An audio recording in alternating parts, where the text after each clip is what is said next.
is responsible for the construction and maintenance of more than 200 American embassies around the world. Some of those embassies have been described as unattractive fortresses, which prompted the State Department to embrace a new initiative called Design Excellence. But Nancy Cordes shows us why building more beautiful embassies comes with its own cost.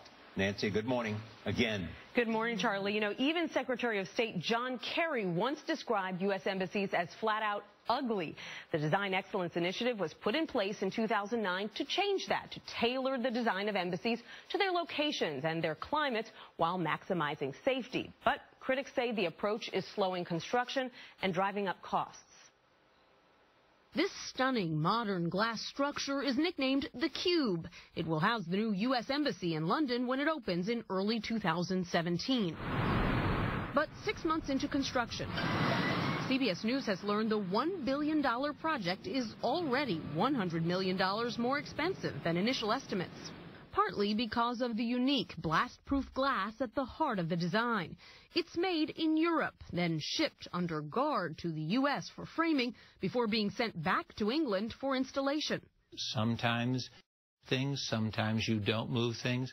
Patrick Kennedy is the State Department's Undersecretary for Management. Why use this glass design at all? We heard that the State Department's Value Engineering Assessment team recommended using a different glass design because this one was too costly. I have not seen that report. I'll be glad to go look at it. However, the contract arrangements we have with the architects, the engineering, and the construction firm drive to a fixed price. This is a good deal. U.S. embassies weren't always so chic. In the Bush years, the State Department's building office had standard small, medium, and large designs for most embassies and consulates, like these buildings in Johannesburg, South Africa, and Bulgaria. But when President Obama took office, State Department officials decided the standard design didn't reflect America's culture and values. Buildings like these in Brunei and Guangzhou, China, utilize the design excellence approach. Just 3 different sizes is not how diplomacy works. It is an infinite range. People aren't safe and secure. Utah Congressman Jason Chaffetz is a top Republican on the House Government Oversight Committee. He says these embassies now take longer to build. These people live in very dangerous parts of the world. We don't have time to make sure that the building and the flowers look more pretty. We got to make sure that these people are safe and secure and can do their jobs.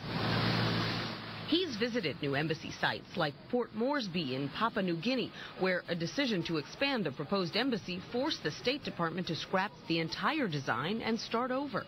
The project estimate has ballooned from $50 million to $211 million. And according to an internal State Department document, there has been a termination of the current work and shuttering of the site until a new construction contract is awarded.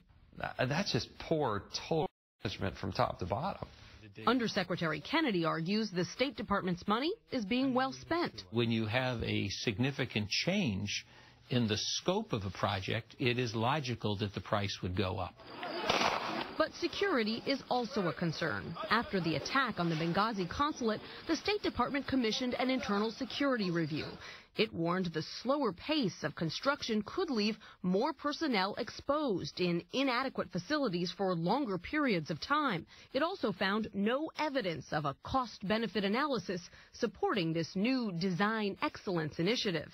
Grant Green, a former State Department official, oversaw the report. If it takes longer, it's going to cost more. And if it costs more and it takes longer, it puts people at risk out there waiting for their embassy to be built. Kennedy disagrees with the report's findings. We have reviewed our processes and feel very, very comfortable that our use of the design initiative gets us the security we need and the functionality we need at the best possible price.